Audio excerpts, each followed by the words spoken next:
dia amin'ny fifaliana trano izidiana ny tokantrano amin'izao alina izao tonga soa ato anatin'ny fotoana ny fampalalam-baovao ny MBS manasanao hanaraka ny vaovao hatramin'ny farany.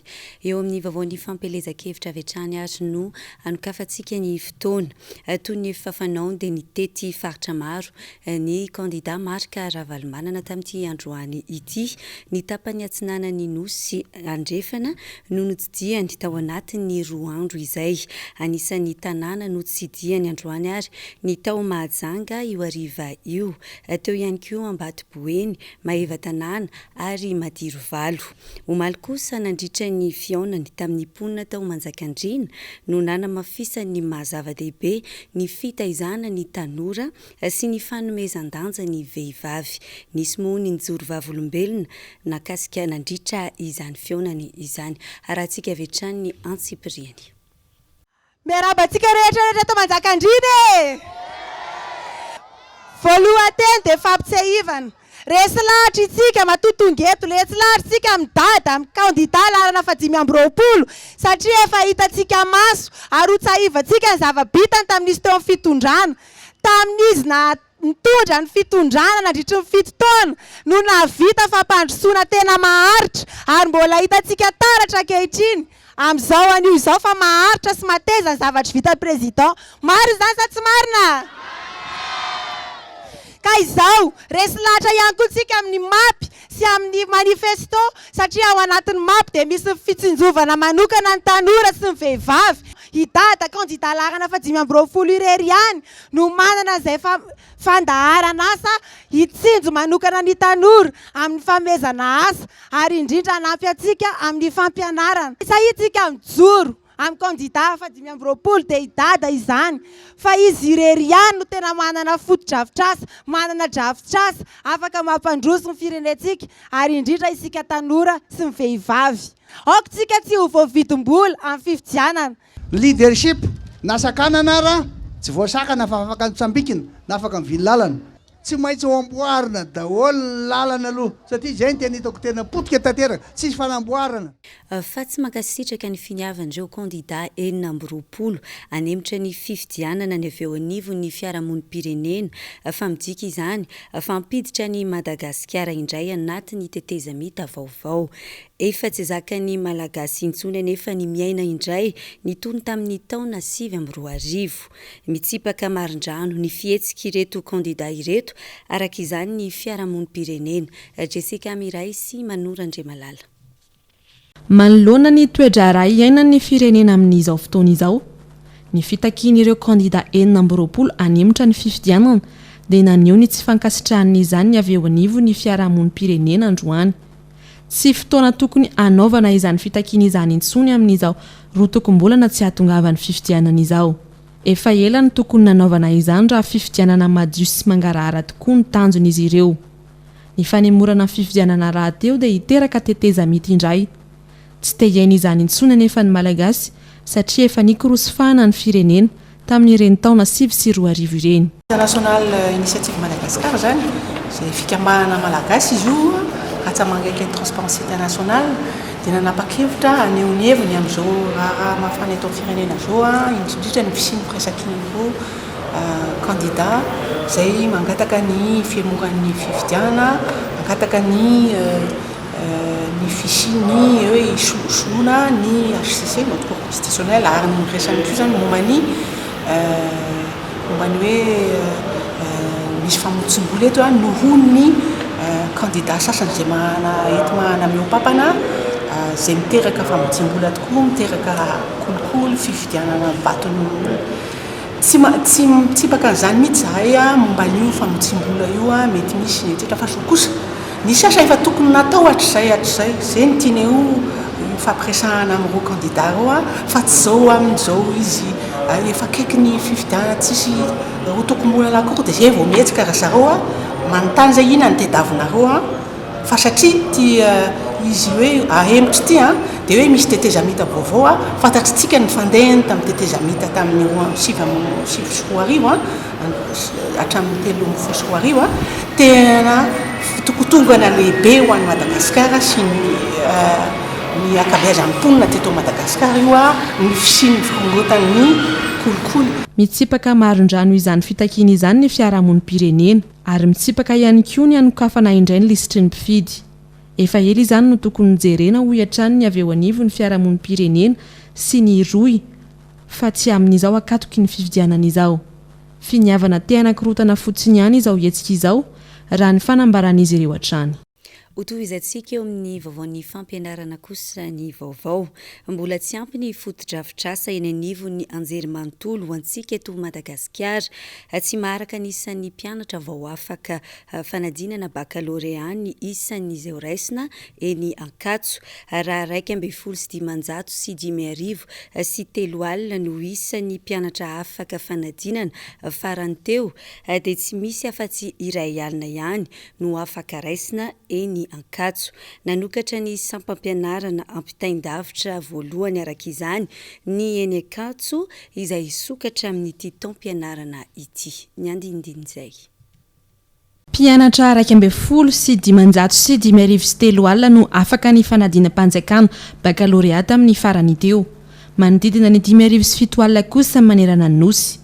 Tsy misy afa-tsy iray alina eo ihany anefa ny fahafahan'ny université Antananarivo mandray mpianatra. Manoloana izay indrindra dia hisokatra amin'ity taona ity ny fampianarana ampitain-davitra eny Ankatso ho vahaolana roso amin'izay tsy fampiny foto-drafitrasa izay. Ny lalam-piofanana lettres et sciences humaines aloha no anikafana izany amin'ity taona ity noho ny fahamaroan'ny mpianatra manao ny fifaninanana hiditra ao. 7 izy ireo tamin'ny taona lasa saingy tsy nisy afa-tsy arivo ihany no afaka andraisina.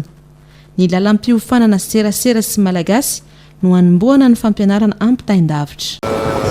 Io sokafanao amin'ny faculté des lettres et sciences humaines ny voadelana formation à distance et en ligne. Ny antony dia BDB mpianatra manao fanadinanao manao examen d'entrée eo dia eo amin'ny 7 arivo tamin'ny herintaona ny azo raisina nefa eo amin'ny 1 arivo mahery eo. Dia io no heverina fa azoana mandray mpianatra maromaro satria mba metety ihany hoe aiza daholo ny zanaka malagasy reto ka ny fampianarana ho atao ao dia mitovy tanteraka amin'ny fampianarana any an-dakilasy fa ny mahasamihafa azy fotsiny dia tsy miatrika mpampianatra ireo kanefa misy fotoana hiatreny mpampianatra ihany misy ilay antsoina hoe regroupement zany misy araka ny azo atao moa matetika fa ny voavinavina zany sao dia hoe indroy isan-taona no misy ny regroupement io izay fotoana natenan'ny mpianatra izay tena tsy azony amin'ny fampianarana en ligne izay omena azy. Ho fanampiana hatrany koa ireo mpianatra dia nisokatra tamin'ny fomba ofisialy tamin'ity androany ity ny salon des étudiants teny Ankatso. Misy trano eva manodidina ny 50 ampiratiana ny lalam-piofanana rehetra misy eny amin'ny anjerimanontolo-panjakana rehetra. Etsika izay tanterahiny avy eo amin'ny université n'Antananarivo isan-taona aorian'ny fivoahan'ny fanadinam-panjakana baccalauréat. Itoy mandritra ny 2 andro moa ity salon des étudiants ity ka tsy farana raha tsy nizoma ho avy izao. Eo amin'izay lafy ny fampianarana izay hatrany dia nanome 420 ora ny fanjakana ny sampam-piofanana DEG omaly fanatanteraka fihetsiketsehana androany raha tsy mivaly ny fitakiana izy ireo ny vadim-pianarana nandritry ny 4 bolana. Izy ireo irery no sampana tsy nahazo izay vadim-pianarana izay. Manoloana izay dia namaly avy hatrany ny fanjakana fa hamoaka ny vadim-pianarana 4 bolana manomboka raha pitsoka tsy nisy indray ny hetsika saika ho ataon'ny mpianatra zany tamin'ity androany ity. Jessica Miray Atrano no mitatitra ny vaovao eo amin'ny sariny Manora Andray Malala. Tsy mbola mivahatra amin'izao ny olana eo amin'ny mpianatra eny Ankatso sy ny fanjakana eo amin'ny fitsinjarana ny vadim-pianarana. Saika miandry fampitandremana avy amin'ny mpianatra anatanteraka fihetsiketsehana trano vao mivoaka ny vadim-pianarana. Omaly nanome 420 ora ny fanjakana ny DEGS mba hamoana ny vadim-pianaran'izy ireo 4 bolana satria izy ireo irery no sisa tsy nahazo izay vadim-pianarana izay fa ny lalam-piofanana hafa rehetra efa nahazo avokoa.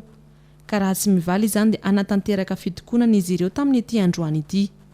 10 ora taorian'izay anefa dia efa nivaly ny fitakiana ka nampanantena ny fanjakana fa hamoaka ny vadim-pianarana 4 bolana manomboka raha ampitso. saika anaovanay le grevy androany zany a dia fitakina vasom-pianarana mandritra ny efabolana izay mbola tsy azonay kanefa ny any amin'ny safam-pianarana hafa dia efa ela dia ela tokoa no nisitraka an'io vasom-pianarana efabolana io mety efa lany ary nen'izy ireo dia ny nahitaiko zareo ry mbola tsy azo a izay no antony saika anaovanay an'ilay fitokonana androany kanefany a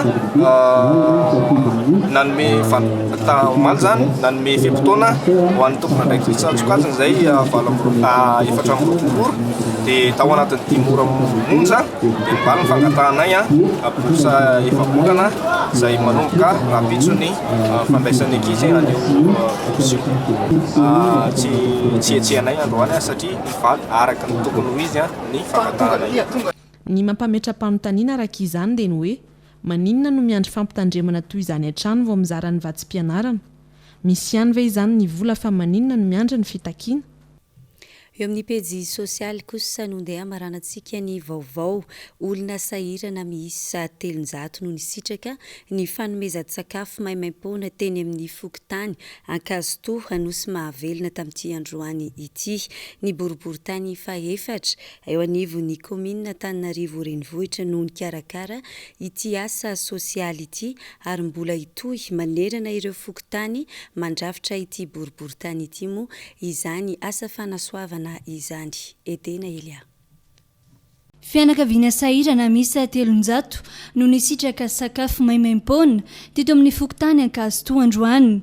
Tafiditra ao anatin'ny toromarika nomeny ben'ny tanàna Antananarivo Lalao Ravalomanana ny fitsinjovana ny sahirana ara-pivelomana toy izao ary izany indrindra no nahatonga ny boriboritany faefatra nandray ny andraikitra tao anatiny ity hetsika ity. Tsara ny manamarika fa hetsika ara-sosialy izy tia fitsinjovana ny vahoaka ity ambany tanàna erahana amin'ny ramatoa ben'ny tanàna Lalao Ravalomanana rehefa tetika asa hatramin'izay fa tsy hoe zao akory vao natao. Misy fokotany valo eto amin'ny boriboritany faefatra zany no efa nanaovana zao hetsika ara-sosialy zao ary ny vinavina dia hoezahana hitarina ny isan'ireo fokotany misitraka izany ankiniko. Mbola itoy eny amin'ireo fokontany rehetra manerana ny boriboritany ny hetsika sosialy tahaka izao raha ny fanazavana hatrany. Dia izay ihany koa no entina manakatona ny fotoanan'ny fampahalalam-baovao amin'izao alina izao. Ankasitrahana tomboka lasy tomboka vavy ny fanarahana izany hatramin'ny farany ampatsahivina hatrany isika mpanaraka ny fahitalavitra MBS fa isan'andro ny alatsinainy hatramin'ny alahady no anarahanao ny vaovao manokana ako ny kandida numéro 25 manomboka amin'ny 7:00 izany. Misy ihany koa ny famerenana amin'ny 7 ora sasany izany hoe aorian'izao fampahalalam-baovao izao ny maraina ihany koa amin'ny 4 ora ary ny atoandro amin'ny 2 ora. Ny tena kosa dia manome fotoananao indray ho amin'ny rapitsy toy izao. Veloma tompoko.